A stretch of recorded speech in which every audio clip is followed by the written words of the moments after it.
오늘은 요한계시록 15장 1절에서 8절 말씀을 본문 삼아서 하늘의 증거 장막의 성전의 7대접 재앙의 준비라는 주제를 가지고 같이 은혜 나눌 시간 갖도록 하겠습니다. 우리가 이제 12장부터 14장까지는 삽입 환상을 통해서 봤습니다. 그러면 이게 본문은 우리가 삽입 계시를 3개의 삽입 계시를 봤습니다.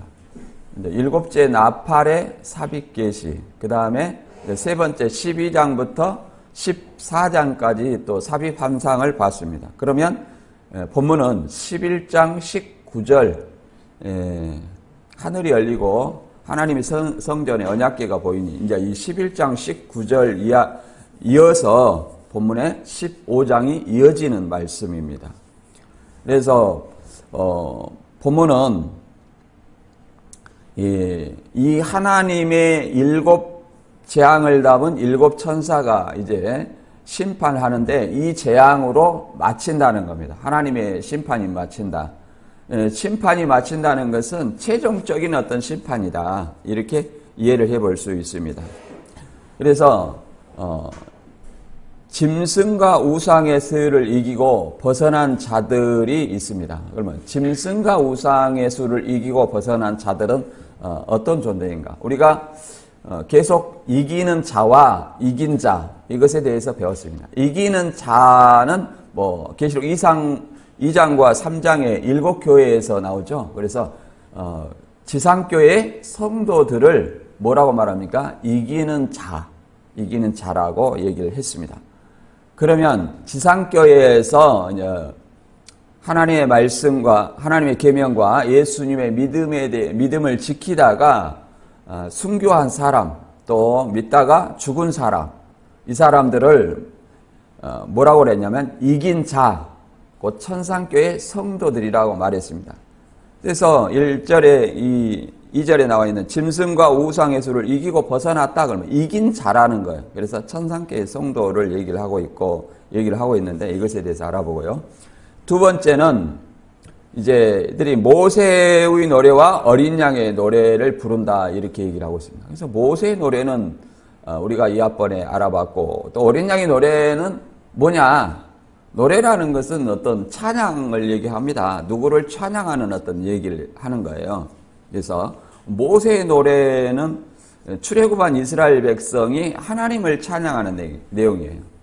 그럼 어린 양의 노래는 뭐냐? 어린 양을 찬양하는 얘기예요. 어린 양에게 구속받은 사람들이 찬양하는 어떤 내용을 얘기합니다. 물론 이단들은 노래는 말씀이다 이렇게 얘기를 하고 그렇게 얘기하더니 새로운 어떤 찬송가를 만들어 가지고 찬송가를 이렇게 새 노래다 하고 이렇게 부르고 얘기했지. 근데 그런 것들은 이단들의 특징은 뭐냐? 양의 탈쓴 일이라는 말이 있듯이 거짓 선지자, 적 그리스도들이 하는 일이 적 그리스도는 자신을 누구처럼? 하나님이 아닌데 하나님처럼 경배받고자 하는 거예요. 거짓 선지자는 뭐냐? 그런 어떤 존재를 숭배하게 하는 역할을 하는 것이고 또 하나님의 참 선지자인 것처럼 모방을 하는 겁니다. 거짓말로. 이런 것들이 거짓 선지자예요. 그래서 이단들, 특히 교주형이었던 이단들은 모방을 해서 말 그대로 모방을 해서 그것이 성경대로 이루었다. 또는 내가 그 존재다. 이렇게 드러내곤 합니다. 또 교주형 이단이 아니더라도 모방하는 어떤 존재들이 많이 있는데 성경을 요즘에 많이 보니까 불바다라고 해갖고 자기가 마치 성령을 주는 존재처럼 얘기를 합니다. 그러면 성령을 주는 존재는 누구예요? 성령을 주는 존재는 예수님입니다.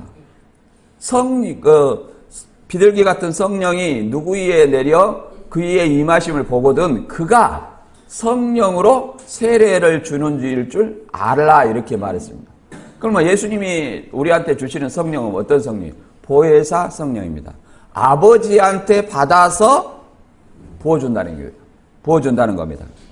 그래서 이 보혜사 성령도 예수님을 대신해서 예수님이 승천하면 보내주는 거예요. 그래서 승천하면 보내주는 거지 보혜사가 재림 때 오고 또 예수님도 재림 때 오고.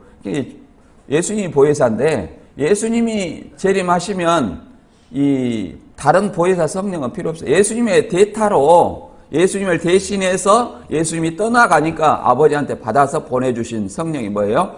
또 다른 보혜사 성령입니다. 그것은 어떤 별따로 존재하는 것이 아니라 우리 마음속에, 제자들 마음속에 주신다는 것처럼 우리 마음속에 주시는 거예요.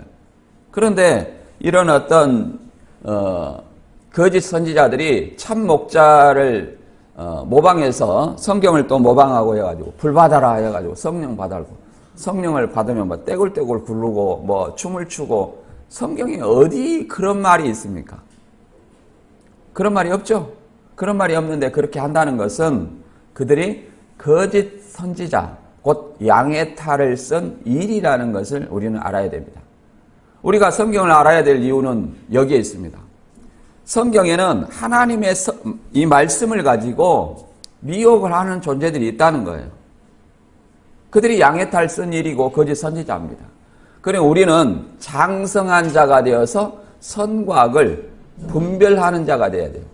때가 오래됐는데도 계속 말씀을 듣기만 하고 이것이 무슨 소린가, 이것도 하나님의 말씀이요 저것도 하나님의 말씀이요 이렇게 듣는다면 나는 신앙을 20년 30년을 해서 연수를 자랑한다 할지라도 여전히 뭐예요? 어린아이와 같은 신앙에 머물 수밖에 없다는 거예요.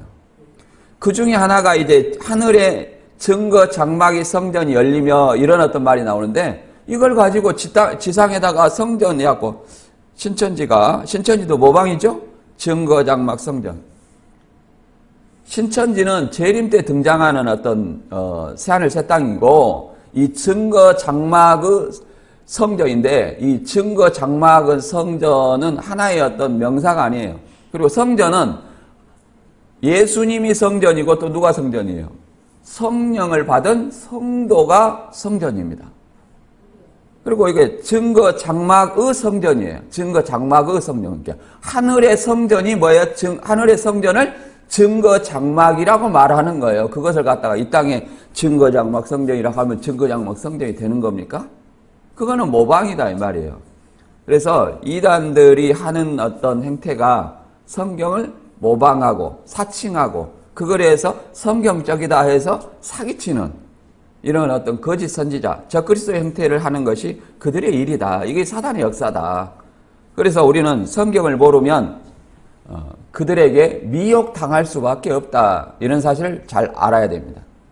그리고 하나님의 진노라는 것은 심판을 얘기해요. 진노를 가득히 담은 7 대접을 7 천사에게 준다. 그러니까 영은 육을 들어서 역사한다. 이렇게 해가지고 7 사람이 7 대접이다. 이렇게 얘기를 하는데 이것도 논리에 맞지 않습니다. 이것은 하늘에 있는 존재를 얘기하는 거예요. 하늘에 있는 존재. 그래서 하나님의 심판을 7 대접을 가진 7 천사가 대접을 쏟는 장면으로 얘기를 하는 겁니다. 우리가 이번에 계시록 14장에서 포도송이를 거두어서 하나님의 진노의 포도주 틀에 넣어 밟은다. 그러면 하나님의 진노라는 것은 뭐예요? 하나님의 심판의 엄중함을 얘기하는 거예요. 그들의 어떤 막중한 심판을 그렇게 포도주 틀에 밟는다 이렇게 설명하는 겁니다. 그래서 오늘 이 짐승과 우승의 수를 이기고 벗어난 자들은 누구인가? 그 다음에 하늘의 증거 장막의 성전은 무엇인가? 그 다음에 진노의 7 대접은 이걸 뭘 얘기하는가? 이것에 대해서 알아보도록 하겠습니다. 먼저 본문 한번 읽어보겠습니다. 계시록 15장 1절부터 8절입니다. 또 하늘에 크고 이상한 다른 이적을 보매 7 천사가 7 재앙을 가졌으니 곧 마지막 재앙이라 하나님의 진노가 이것으로 마치리로다. 또 내가 보니 불이 섞인 유리바다 같은 것이 있고 짐승과 그의 우상과 그의 이름의 수를 이기고 벗어난 자들이 유리바다가에 서서 하나님의 검은 고를 가지고 하나님의 종 모세의 노래 어린 양의 노래를 불러 가로되 주 하나님 곧 전능하신 이시여 하시는 일이 크고 기이하시도다. 만국의 왕이시여 주의 길이 의롭고 참되시도다. 주여 누가 주의 이름을 두려워하지 아니하며 영화롭게 하지 아니하리까? 오직 주만 거룩하시니하다. 주의 의로우신 일이 나타났음에 만국이 와서 주께 경배하리이다 하더라.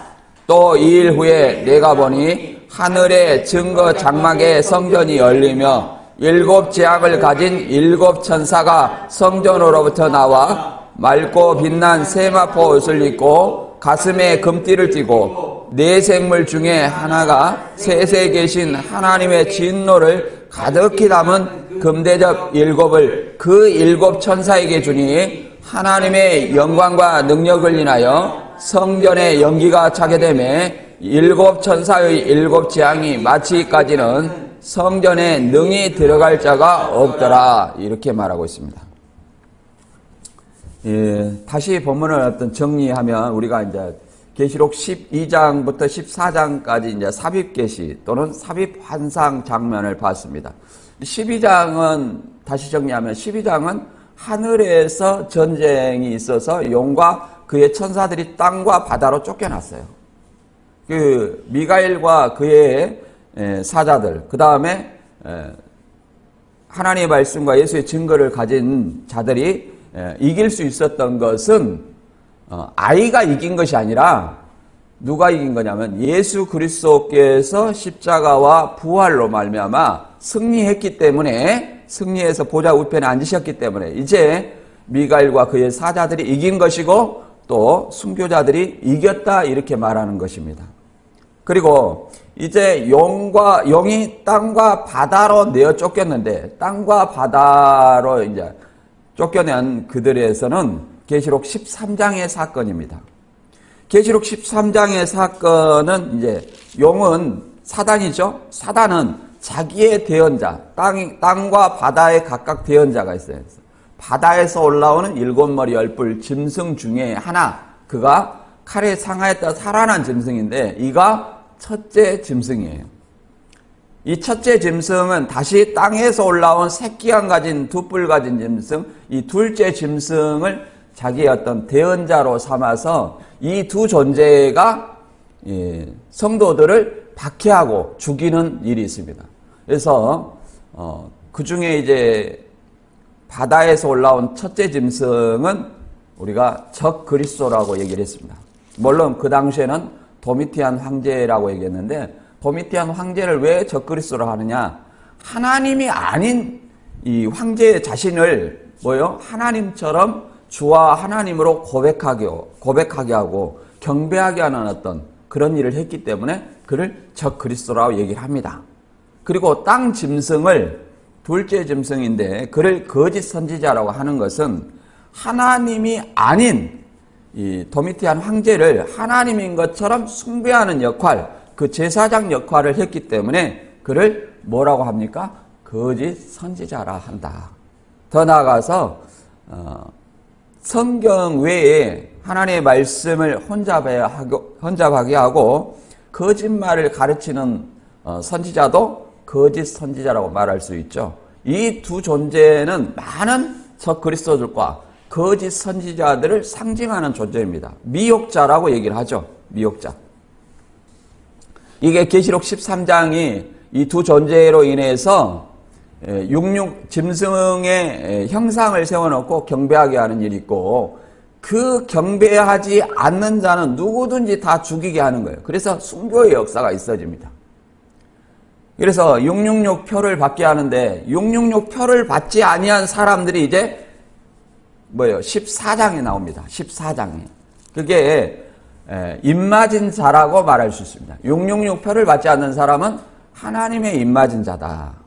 입맞은 자는 복음을 듣고 믿는 자들을 입맞았다 얘기를 합니다. 그런데 그리스도인들이 14만 4천이라고 얘기합니다. 그래서 그것은 어떤 그리스도인의 어떤 상징을 얘기하는 것이지 특정한 어떤 실제 수다 이런 어떤 얘기를 하는 건 아닙니다.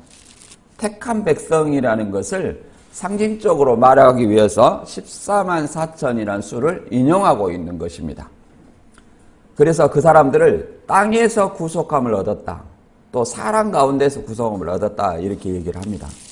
그리고 이제 삽입 장면이 끝나고 이제 본문 15장의 일인데 15장은 이제 삽입 장면 이전에 계시록 11장 19절이 있었죠. 그 11장 19절이 이어 이제 본문으로 이어지는 겁니다. 11장 19절은 어떤 말입니까? 우리가 한번 읽어볼까요?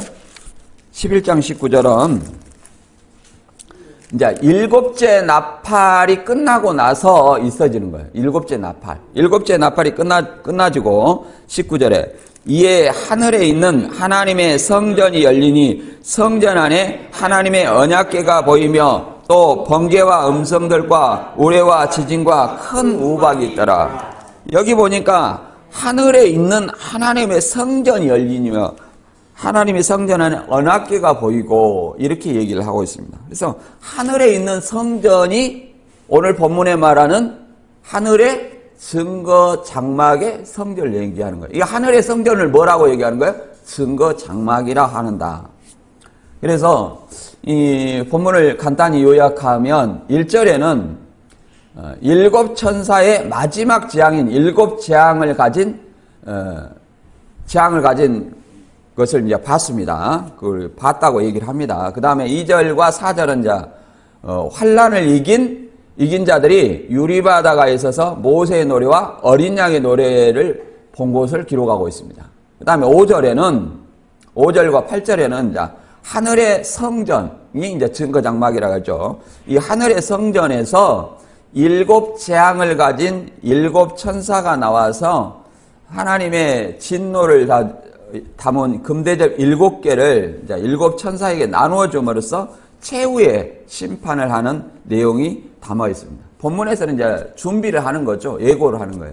그래서 16장에 이제 일곱 대접을 쏟아서 첫째 대접, 둘째 대접 이렇게 쏟아서 심판하는 내용이 이어져 가는 겁니다.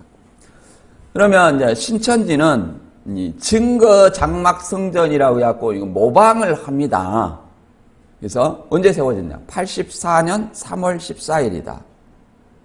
근데 이것은 지상의 성전이 아니라 뭐라고 했어요? 하늘의 성전이라고 그랬죠? 하늘의 성전이에요.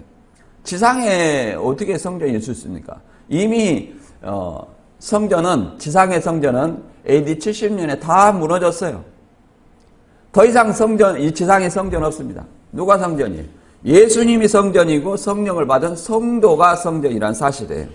그런데 이 84년 3월 14일 날 재림했다고 하고 이 새하늘 새 땅 이렇게 또 얘기를 합니다. 그러면 새하늘 새 땅은 재림함으로써 심판하고 재림함으로써 이제 우리가 영생하는 존재들이 거하는 신천지를 얘기를 합니다. 그렇다면 이 증거 장막 성전은 이제 심판을 이어가는 어떤 장소로 얘기를 하고 있어요. 하늘에서 일곱 재앙을 가진 일곱 천사가 나와가지고 이제 땅에 심판을 하는 거예요. 그러나 새하늘 새 땅은 심판이 끝나고 처음 하늘과 처음 땅 바다가 없어지고 나타나는 새하늘 새 땅이에요. 이게 맞겠습니까? 맞지 않죠. 더 나아가서 일곱 천사는 영이고 영은 육을 들어서 역사한다는 이 공식을 들어서 일곱 대접은 일곱 사람을 얘기한다. 그래가지고 뭐 신천지 탈퇴한 사람들 다 가지고 초창기 왔던 그 사람들을 갖다가 2004년에 누구는 첫째 대접, 누구는 둘째 대접 이렇게 얘기한다는 거예요. 그것도 후배 교주 최우평이가 2003년 4년 이렇게 그쯤에 우리는 뭐 대접 나팔 실상했다. 너희는 없지 않느냐? 너희는 길예비 사자다. 우리한테 온나? 이렇게 가서 이제 전국 신천지에 가서 이렇게 시위를 하고 편지를 보내고 이렇게 하다 보니까 이만희 씨가 깜짝 놀래가지고 야 이거 안 되겠다. 빨리 만들어라. 우리도 빨리 만들어라. 그래갖고 만든 것이 2004년에 김모 교육장이 만든 것이 이 계시록 실상이에요. 나팔 대접 이런 어떤 실상은 그 당시 없었습니다. 그냥 막연히 영은 육을 들어서 역사한다. 물론 나팔은 일곱 나팔도 이만희 씨, 일곱 대접도 이만희 씨, 이런 정도로만 알았어요, 그냥. 근데 누구 이렇게 얘기한단 말이에요. 근데 이제 또 웃긴 것은 이렇게 나팔을 누구 했어요. 대접도 누구 했는데 2011년에 이제 최모 강사가 이걸 다시 검증을 해보는 거예요. 그러니까 이게 완전히 엉터리거든요. 그러니까 나팔이 누구누구 이거 중요하지 않다. 대접 누구누구 이거 중요하지 않다. 이렇게 말하는 거예요. 그러니까 자기들이 서로 자기 교리가 모순이 있다. 이렇게 얘기를 합니다. 심지어 성경보다 중요한 것은 이만희시다. 이런 얘기를 하는 겁니다. 이것이 성경을 믿는 신앙인인가 우리는 생각을 해봐야 됩니다. 그런 곳에 가가지고 이 말씀에 이 미혹이 된 사람들이 잘못된 성경에 세뇌돼가지고 이제 하나 둘씩 틀린 것을 알게 되니까 뭐라 하냐면 그래도 장로교보다는 낫다 이렇게 얘기를 합니다. 적그리스도를 믿는 것은 장로교보다 나은 것이 아니라 불못이 기다리고 있다는 사실을 알아야 됩니다. 그래서 오늘 본문을 통해서 우리가 이제 한 구절씩 알아보는데 계시록 15장 1절부터 읽어보고 알아보도록 하겠습니다.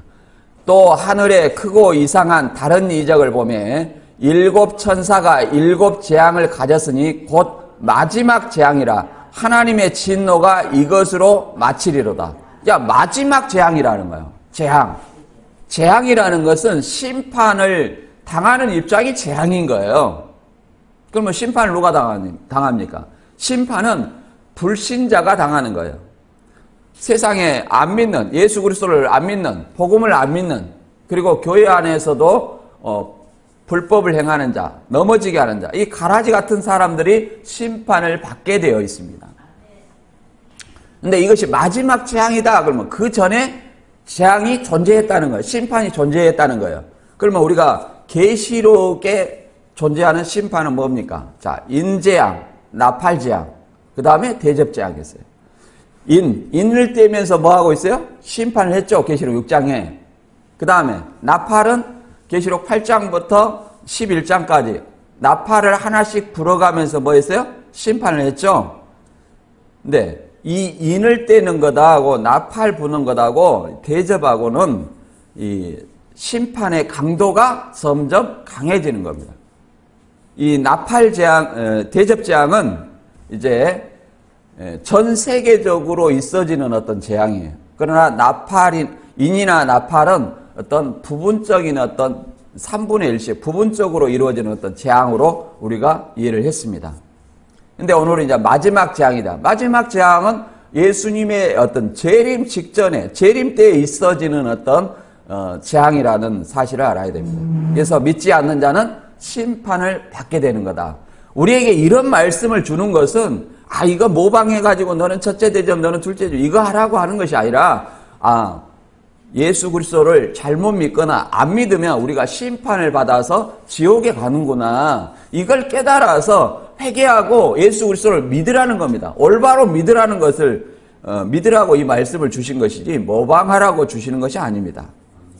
그리고 하늘에 크고 다른 이적을 보매 그러면 다른 이적이다. 그러면 그 전에 이적이 있었다는 거예요. 이적. 그러면 어떤 이적이 있었냐면 하늘에 다른 이적이 있었다는 거예요. 먼저 이적은 뭐냐? 계시록 12장 1절에 하늘에 큰 이적을 보이니 해를 입은 여자가 있다는 거예요. 해를 입은 여자. 이게 첫째 이적이에요. 그 다음에 계시록 12장 3절에 하늘에 또 다른 이적이 보이니 해가지고 7머리 붉은 용이에요. 7머리 10뿔 가진 붉은 용의 이적을 얘기를 합니다. 이 두 이적을 얘기를 합니다. 이게 이제 이 진노가 마치리로다. 이제 이 심판으로 마친다는 어떤 내용을 얘기를 하고 있습니다. 그 다음에 2절에는 또 내가 보니 불이 섞인 유리바다 같은 것이 있고 짐승과 그의 우상과 그의 이름의 수를 이기고 벗어난 자들이 유리바다가에 서서 하나님의 검은고를 가지고 이제 모세의 노래, 어린양의 노래를 부른다 이렇게 얘기를 하고 있습니다. 여기서 검은고라는 것은 이제 하프를 얘기해요. 하프. 근데 아무튼 이것이 이제 노래를 부르는 어떤 도구로서 설명되고 있습니다. 그러면 짐승과 그의 우상과 그의 이름의 수를 이기고 벗어난 자들이 유리바다가에 있다. 이기고 벗어났다. 그 말은 천상교회 성도다. 1차적으로 계시록에 있는 말로는 순교자다. 순교를 했다. 뭐 어떻게 순교를 했냐? 이제 우리가 짐승과 우상의 전체를 우리가 계시록 13장을 할 때 잘 봤지만 다시 한번 제가 설명을 드리겠습니다. 첫째 짐승이 7머리 10뿔 짐승에 속한 칼에 상하였다 살아난 짐승을 얘기했어요. 이 칼에 상하였다 살아난 짐승이 첫째 짐승인데 이 첫째 짐승이 있고 이걸 이제 그 당시에는 도미탄 황제라고 했어요. 도미탄 황제라고 했고 그 다음에 땅에서 올라온 짐승이 둘째 짐승이에요. 이 둘째 짐승이 첫째 짐승에게 경배하고 용에게 경배한다는 겁니다. 경배하게 하는 역할을 하는 거예요. 그래서 거짓 선지자라고 얘기를 합니다. 그래서 이 도미테안 황제가 이 첫째 짐승이라 했는데 이것을 계시록 13장 14절에서 읽어보겠습니다. 짐승 앞에서 받은 바 이적을 행함으로 땅에 거하는 자들을 미혹하여 땅에 거하는 자들에 이르기를 칼에 상하였다 살아난 짐승을 위하여 우상을 만들라 하더라. 저가 권세를 받아 그 짐승의 우상에 생기를 주어 그 짐승의 우상으로 말하게 하고 짐승의 우상에 경배하게 아니한 자는 몇이든지 다 죽이게 하더라. 이게 뭐 장막성전에 쫓아는데 그런 얘기가 아니에요. 여기서 이제 짐승의 우상, 칼에 상하였다 살아난 짐승, 이 짐승의 어떤 견해는 우리가 늘상 말해왔듯이 네로다, 교황이다, 그 다음에 뭐 베리칩이다, 그 다음에 도미테안 황제다 이런 어떤 견해가 있습니다만은 여기서 자기 형상을 만들어서 숭배하는 존재는 누구냐?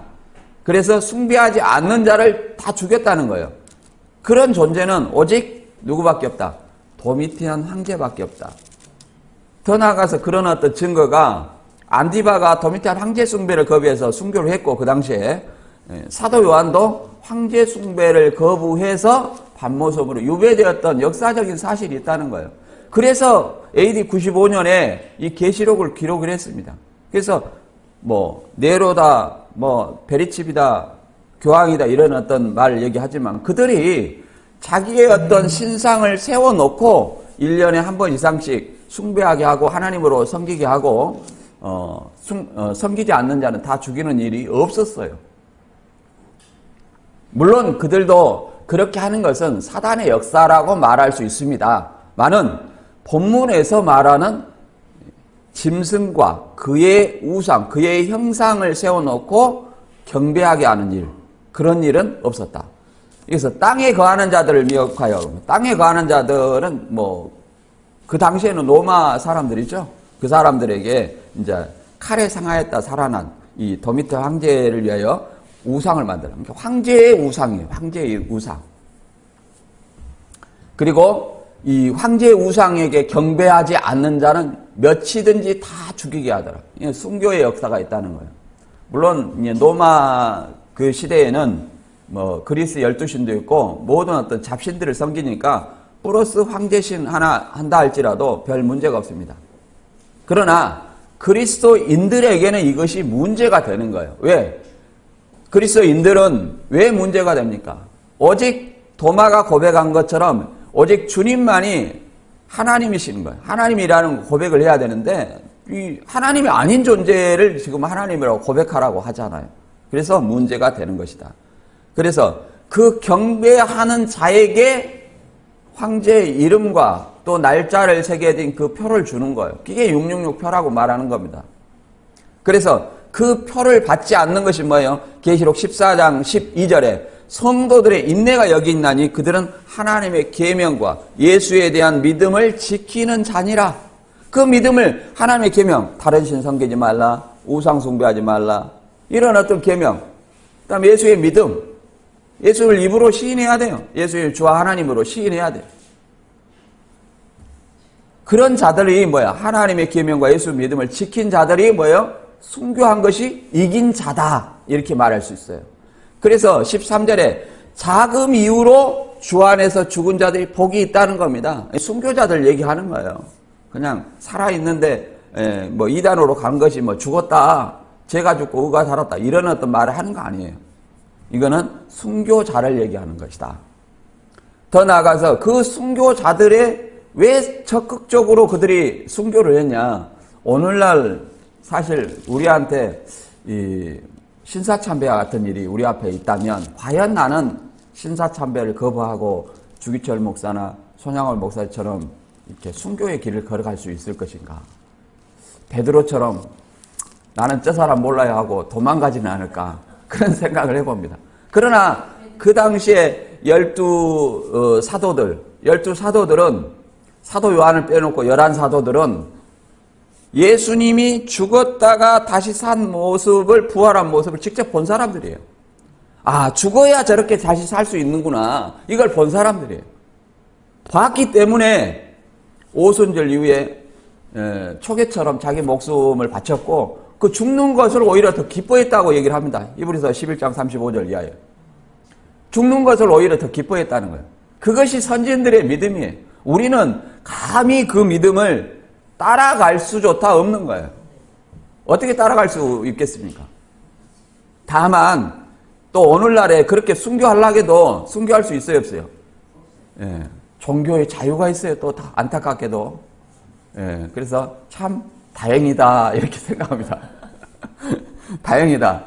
그러나 그런 어떤 순교자들의 그 정신을 본받아서 우리는 신앙을 해야 되는 거예요. 그래서 그 순교자들이 받을 복이 뭐예요? 첫째 부활의 복이다. 이 역사적 전천연설 견해로 말하는 겁니다. 첫째 부활. 순교자들은 뭐예요? 짐승과 우상에게 경배하지 않고 이름의 표를 받지 않는 사람들이에요. 그들이 다시 살아나서 첫째 부활한다는 거예요. 이 첫째 부활은 언제 하십니까? 예수 그리스도께서 재림하실 때 하는 거예요. 재림하실 때. 물론 무천년설 견해는 예수 그리스도를 믿을 때 내가 첫째 부활했다 이렇게 이해를 하지만 저는 역사적 전천년설 견해로 말한 겁니다. 그 근거는 고전 15장 51절이나 마지막 나팔 불 때 죽은 자들이 다시 산다는 거예요. 죽은 자들이. 그래서 이 순교자들이 첫째 부활하는 것은 주 재림 때다 이렇게 말할 수 있습니다. 그리고 그러면 순교 안 한 사람은 어떻게 되냐? 그 계시록에서는 순교자들을 믿음을 대표해서 그렇게 표현한 거예요. 예수 그리스도 안에서 죽은 자라고 얘기합니다. 예수 그리스도 안에서 죽은 자. 예수 그리스도 안에서 죽은 자는 예수 그리스도를 믿다가 죽은 자를 얘기를 하는 겁니다. 믿다가 죽은 자. 그래서 우리도 그와 같은 믿음을 소유해야 될 줄로 믿습니다.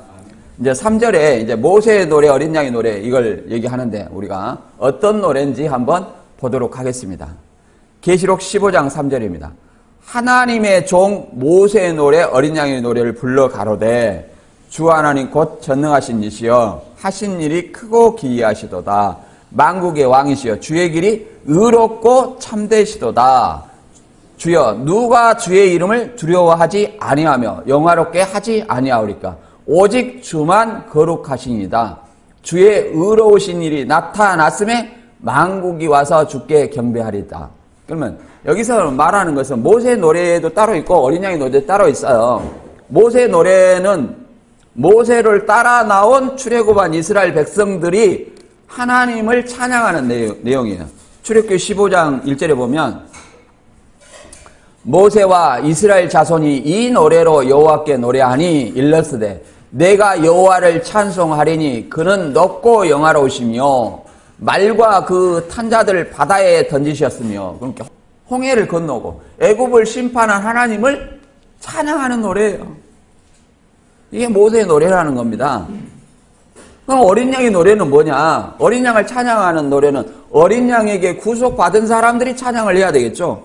근데 어린 양에 구속받은 사람은 뭐예요? 계시록에 14만 4천이에요. 14만 4천.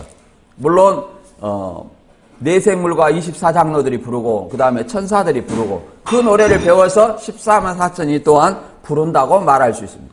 이 노래는 어린 양을 찬양하는 노래인데 계시록 5장 9절에 새 노래라고 하는 것이 뭐예요? 어린 양의 노래예요, 사실은. 왜? 어린 양을 찬양하는 노래니까. 한번 읽어보면 그들이 새 노래를 불러 이르되 두루마리를 가지시고 그 인봉을 떼기에 합당하셔도다. 일찍 죽임을 당하사 각 족속과 백성과 방언과 나라 가운데서 사람들을 피로 사서 하나님께 드리시고 우리 하나님 앞에서 나라와 제사장을 삼으셨으니 그들이 땅에서 왕노릇 하리로다. 이렇게 누구를 찬양합니까? 예수님의 피로 구속을 받았다는 것을 찬양하는 겁니다. 우리를 나라와 제사장으로 삼으셨다. 사람 가운데서. 그 인봉을 떼시고. 이 누구에 대한 내용이에요? 어린 양에 대한 내용이에요. 예수에 대한 내용이에요. 이게 뭐라는 겁니까? 어린 양의 노래이자 새 노래예요. 그런데 본문은 하나님의 종 모세의 노래, 어린 양의 노래. 그러니까 모세도 하나님의 종이, 어린 양도 하나님의 종으로 표현하면서 이 두 노래가 하나를 얘기하는 거예요. 하나로 얘기하면서 하나님을 찬양하는 노래로 얘기를 하고 있습니다. 모세나 어린 양의 노래가 결국은 모세는 뭐예요? 구약을 상징하죠. 구약. 어린 양은 뭐예요? 신약을 상징하죠. 그래서 신구약에 성취된 하나님의 구속 사역을 찬양하는 노래다. 이렇게 이해를 하면 됩니다. 노래 내용이 그렇게 돼요. 어떻게 되냐? 주 하나님 곧 전능하신 이시여 하신 일이 크고 기이하시도다. 만국의 왕이시여 주의 길이 의롭고 참되시도다. 주여 누가 주의 이름을 두려워 아니하며 영화롭게 하지 아니하오리까. 오직 주만 거룩하시니이다. 주의 의로우신 일이 나타났음에 만국이 와서 주께 경배리다. 주의 의로우신 일이 나타났다는 것은 뭐예요? 일곱 천사가 가진 일곱 대접을 땅에 쏟아 심판하는 이것이 의로운 일이라는 거예요. 왜 의로운 일이겠어요? 계시록 6장 9절에서는 제단 아래 순교자들이 우리 피를 신원하에 주지 아니하실 어느 때까지 할랍니까? 이렇게 기도하고 있잖아요. 이 금대접은 뭡니까? 금대접은 향을 담는 거예요. 향을 담아 성소의 성막에서 향을 담는 것이 금대접인데 향은 뭐예요? 성도의 기도라고 그랬죠? 성도의 기도. 이게 성도의 기도가 뭐냐면 우리 피를 신원해 주라는 거예요. 우리 피를 갚아달라는 거예요. 그러면 이 대접을 쏟아 심판하는 것은 누구의 기도예요? 순교자들의 기도의 응답이죠. 그것이 왜 참되고 의롭겠어요? 그들이 순교자들의 피를 흘렸으므로 그들에게 심판하는 것이 참되고 의롭다 얘기를 하는 거예요. 의롭다. 그것을 계시록 18장 20절이나 19장 1, 2절에 보면 이렇게 설명되어 있습니다. 한번 읽어볼까요? 18장 24절 선지자들과 성도들과 및 땅에 죽임을 당한 모든 자의 피가 그 성중에서 방하였느니라. 그래가지고 이제 심판을 하는 내용이 나옵니다. 20절 한번 읽읍시다. 하늘과 성도들과 사도들과 선지자들아 그로 말미암아 즐거워하라. 하나님이 너희를 위하여 그들에게 심판을 행하셨습니다. 너희를 위하여서. 자, 성도들과 사도들과 선지자들, 순교자들을 위해서, 너희를 위해서 그들에게 심판했다. 그래서 19장 2절에 보면 그의 심판은 참되고 의로운지라 음행으로 땅을 더럽게 한 큰 음녀를 심판하다. 자기 종들의 피를 그 음녀의 손에 갚으셨도다. 이 대접 쏟는 일이 결국은 대접 쏟아 심판하는 일이 뭐라는 거예요? 참되고 의롭다. 왜? 종들과 선지자의 피를 흘렸으므로. 하나님의 백성을 죽인 그들의 원수를 갚아줬으므로 이렇게 말하는 겁니다. 이렇게 어린 양의 모세의 노래와 어린 양의 노래를 이렇게 하나님을 찬양한 노래를 하고 이제 15장 5절에 하늘의 성전이 열려서 이제 이렇게 일곱 천사가 나옵니다. 이것에 대해서 한번 알아보도록 하겠습니다. 또 2일 후에 내가 보니 하늘의 증거 장막의 성전이 열리며 일곱 재앙을 가진 일곱 천사가 성전으로부터 나와 맑고 빛난 세마포 옷을 입고 가슴에 금띠를 띠고 네 생물 중에 하나가 세세에 계신 하나님의 진노를 가득히 담은 금대접 일곱을 그 일곱 천사에게 주니 하나님의 영광과 능력을 인하여 성전의 연기가 차게 되매 일곱 천사의 일곱 재앙이 마치기까지는 성전에 능히 들어갈 자가 없더라. 이제 여기서 잠깐 이단들이 하는 얘기가 잠깐 생각나는데 84년 3월 14일부터 동안 일곱 대접을 쏟아서 심판을 했다는 거예요. 심판을 했다는 겁니다. 그러면 그 심판을 마치기까지는 하나님의 영광과 능력을 위해서 그 성전에 들어갈 자가 있어요, 없어요? 없다고 얘기를 하는데 그 성전이 신천지 증거장막 성전이라는 거예요. 그러면 신천지에서 일곱 대접을 썼는 7년 동안에 신천지에 들어간 사람이 있으면 돼요, 안 돼요? 안 되죠. 그러면 영광 능력이 없다는 얘기 아니에요. 모방이라는 얘기 아니에요. 들어갈 자가 심판을 마치기까지 들어갈 자가 없다 했는데 7년 동안 심판해놓고 전도를 하는 거예요. 심판해놓고 전도를 한다는 거예요. 그럼 이 말이 잘못된 겁니까? 말이 안 되는 게 있어. 말이 안 되는 것이고 모방은 그래서 성경을 이루는 것이 아니라는 것을 우리가 이해를 해볼 수 있습니다. 그리고 하늘의 증거장막 성전이라고 얘기를 하니까 관영격 조사 을을 뺐어요. 하늘의 성전이 증거장막이라는 거예요. 이 증거장막 성전 이렇게 하는 건데 이것은 의자를 뺐으니까 그들의 말대로 계시록에 가감한 거예요. 왜 을을 뺍니까? 예? 이 증거장막의 성전이라는 것은 어떤 걸 얘기하냐면 우리가 계시록 11장 19절에 이어서 본문의 말씀이 나온다 했죠. 하늘에 있는 하나님의 성전이 열리며 이 하늘의 성전을 얘기를 하는 것이고 계시록 21장 22절에 성 안의 성전을 내가 보지 못하였으니 이는 주 하나님 곧 전능하신 이와 및 어린 양이 그 성전이라. 이 성전을 지금 뭘 얘기하는 겁니까? 새 예루살렘 성전을 얘기하는 거예요. 새 예루살렘 성전. 이제 계시록 21장 2절에 보면 내가 보매 거룩한 성 새 예루살렘이 하나님께로부터 하늘에서 내려오니 그 준비한 것이 신부가 남편을 위하여 단장한 것 같더라. 내가 들으니 보좌에서 큰 음성이 나서 이르되 보라 하나님의 장막이 사람들과 함께 있음에 하나님이 그들과 함께 계시리니 그들은 하나님의 백성이 되고 하나님은 친히 그들과 함께 계셔서 모든 눈물을 그 눈에서 닦아주시니 다시는 사망이 없고 애통하는 것이나 곡하는 것이나 아픈 것이 다시 있지 아니하리니 처음 것들이 다 지나갔음이로라. 자, 거룩한 성 새 예루살렘을 얘기를 합니다. 내려오는데 그것을 뭐라고 그래요? 하나님의 장막. 그러니까 거룩한 성, 하나님의 성전을 뭐라고 말하는 거예요? 하늘에 있는 성전을 하나님의 장막, 증거 장막 이렇게 얘기를 하는 거예요. 그 증거 장막이 사람들과 함께 있으면 이 사람들은 뭐예요? 예수님의 피로 구속받은 사람들을 얘기를 합니다. 이 구속받은 사람들은 마지막 재림 때에 새하늘 새 땅에서 하나님과 함께 있음에 모든 눈물이 없어지고 사망도 없고 애통하는 것과 곡하는 것이 없는 모든 신앙인들이 소망하는 그런 세계가 온다는 거예요. 그러나 모방하는 그 새하늘 새 땅 신천지에는 눈물도 있고 사망도 있고 아픈 것도 있고 곡하는 것도 있습니다. 이게 성경대로 나타난 신천지가 맞을까요? 예, 그곳에 가면 전도해라, 말씀해오라, 고통만이 있습니다. 고통만. 또 거기서 죽으면 또 사망죄가 기록된다고 하죠. 그래갖고 어디 가요? 지옥 가는 겁니다. 이게 뭡니까? 이게 미혹의 역사라는 사실을 그들은 알아야 됩니다. 장로교보다 낫다 이런 소리지 말고 거기는 불못의 지름길이라는 사실을 알고 빨리 나와야 됩니다. 그리고 이 하나님의 영광과 능력을 인하여 성전의 연기가 참여되매 일곱 천사의 일곱 재앙이 마치기까지는 성전에 능히 들어갈 자가 없다.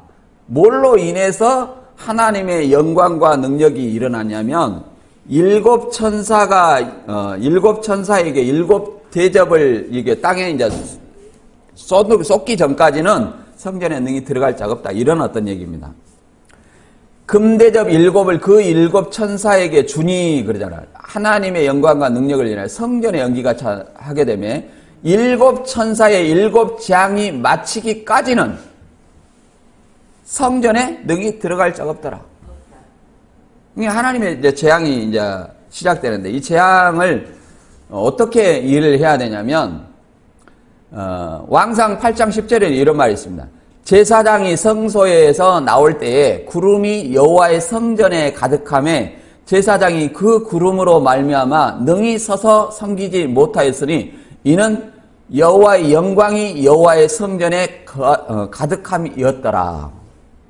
하나님이 구름과 함께 임재하고 하나님이 연기 가운데 임하고 여호와의 영광과 능력이 함께합니까? 감히 들어갈 사람이 있어요? 없어요? 없다. 그래서 하나님을 본 사람은 심지어 죽기까지 한다는 겁니다. 하나님을 본 사람은 죽기까지 한다. 그래서 하나님 본 사람이 죽기까지 하는데 우리는 이제 결국은 우리의 소망이 뭐예요? 하나님과 하나 되는 거죠? 하나님과 함께 사는 거죠?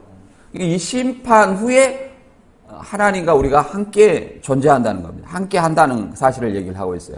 모세도 출애굽기 33장 20절에 보면 뭐라고 말하냐면 또 이르시되 내가 내 얼굴을 보지 못하리니 나를 보고 살 자가 없음이니라. 죄인들은 하나님을 보면 죽어요. 보고 살 자가 없다는 거예요. 죄인이. 이 거룩한 하나님의 영광과 능력을 보면 뭐 한다는 거예요? 죽는다. 그래서 33장 22절에서는 이제 모세에게 이제 이 등만 보여준다는 거예요. 등만. 이걸 내 영광이 지나갈 때 내가 너를 반석 틈에 두고 내가 지나가도록 내 손을 너를 덮었다가 손을 거두리니 내가 내 등을 볼 것이요 얼굴은 보지 못하리라. 모세는 이제 등만 살짝 봤어요. 그러고도 감히 모세의 얼굴을 쳐다보는 자가 없었다고 합니다. 그래서 이 하나님의 마지막 재앙, 주 재림 때의 어떤 이 마지막 재앙, 7년 대환란이라고도 하지만 그렇게 생각할 수 있습니다만은 마지막 종말의 재앙이다. 종말의 재앙이 있고 나서 뭐가요? 하나님의 주 재림이 있게 된다. 이렇게 우리는 이해를 해볼 수 있습니다. 그러면 일곱 재앙은 어디가 있어요? 이제 계시록 16장에 이제 일곱 재앙이 쏟아지는 거예요. 1절만 읽고 정리하고 마치겠습니다. 16장 1절에 보면 내가 들으니 성전에서 큰 음성이 나서 일곱 천사에게 말하되 너는 가서 하나님의 진노의 일곱 대접을 땅에 쏟으라. 땅에 쏟는다는 것은 이제 여기서 땅은 전 세계를 얘기합니다. 전 세계에 이제 심판을 하는 거예요. 최종적인 종말론적인 어떤 심판을 하게 되는 겁니다. 그 심판 속에서 어린 양의 피에 구속받은 사람들은 심판을 받아야 안 받아요? 안 받죠. 왜? 하나님의 심판은 어린 양을 믿는 사람들, 피에 구속받은 사람들은 구원이에요. 구원받은 백성에게는 해가 가지 않아요. 오히려 그들을 심판함으로 우리가 하나님의 백성임을 오히려 드러내는 것입니다. 그래서 이 본문을 간단히 요약하면 짐승과 우상의 수를 이기고 벗어났다. 그 말은 계시록에서는 순교를 했다는 것이고 더 나아가서는 주 안에서 죽은 자, 예수 그리스도 피로 말미암아 구속받아 믿다가 죽은 자들이 뭐예요? 천상교회 성도가 되는 겁니다. 거기가 어디예요? 하나님의 성전이다. 그리고 더 나아가서 모세의 노래, 어린 양의 노래는 뭐냐면은 모세의 노래도 하나님을 찬양하는 거 있고 어린 양의 노래는 어린 양의 피에 구속받은 것을 찬양하는 노래였죠. 그러면 모세의 노래, 어린 양의 노래는 곧 하나예요. 하나인데 곧 하나님을 찬양하는 노래였어요. 그 심판으로 인해서 모든 일이 의로운 심판이다 이렇게 얘기를 합니다. 의로운 일이 나타났다 이렇게 얘기를 합니다. 그리고 일곱 재앙이 마치기까지는 하나님의 영광과 능력을 인해서 감히 그 성전에 들어갈 자가 없다. 우리는 이제 그 성전과 하나 돼야 되는데 주 재림 때. 그러면 그 재앙이 마치고 주 재림한다는 것을 우리는 이해를 해볼 수 있습니다.